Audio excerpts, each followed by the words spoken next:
What's going on, everybody? Bloodshed here. I wanted to share my Greater Rift 55 clear with you guys today.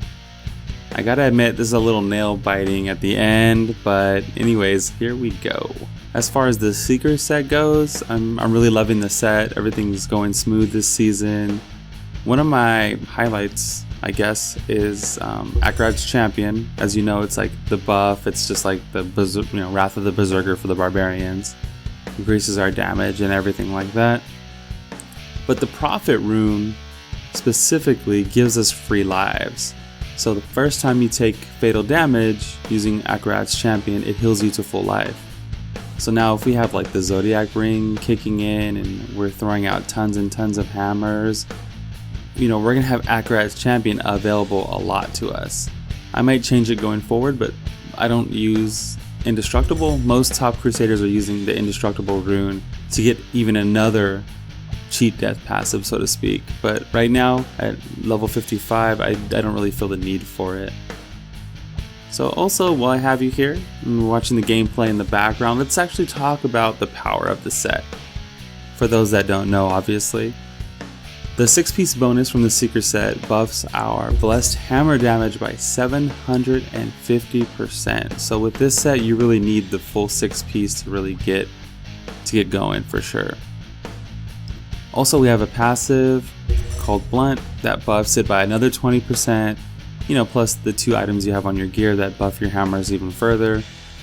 In addition, the Guard of Johanna's shield that was added further increases our hammer damage by 200 to 250% for the first 3 enemies hit. So you take all your buffed up MC hammer damage and you actually use the one-handed flail called Johanna's Argument. It lets you spam them like crazy, throwing these little Cheetos all over the map. It gives us 100% speed on our hammers. So when you see me going up to a pack and just instantly I'm just throwing out hammers, that's pretty much where it's coming from. And like earlier, you're going to want to pair this with the Zodiac ring. It's going to give us huge amounts of cooldown reduction.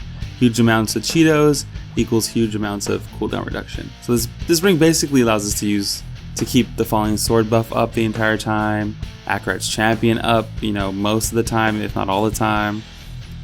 So yeah, that's pretty much the strength of the build right there and kind of how it functions together. You see me using Steed Charge. Although most top Crusaders are using Iron Skin instead, I just enjoy being able to kind of maneuver myself away from like the really nasty elite packs or reposition myself even better. It's just nice to get away, get through the map, and get to, mobs that actually do matter. I'll definitely link my current build below that I cleared this with, but there's so many variations right now that I want to try. With so many hammers out there kind of just hitting everything, it opens the door for all kinds of on-hit proc effects like the ThunderFury, Maximus, just things like that. Anyway, my people, expect more Crusaders in the future for this season. I just got my barb leveled, my ZDPS barb, but I might throw some Hoda on and compete, also with the barbarians. I couldn't be away for too long.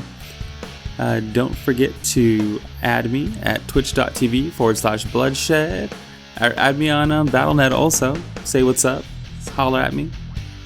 Anyways, guys, I'm out. This is Bloodshed. Peace.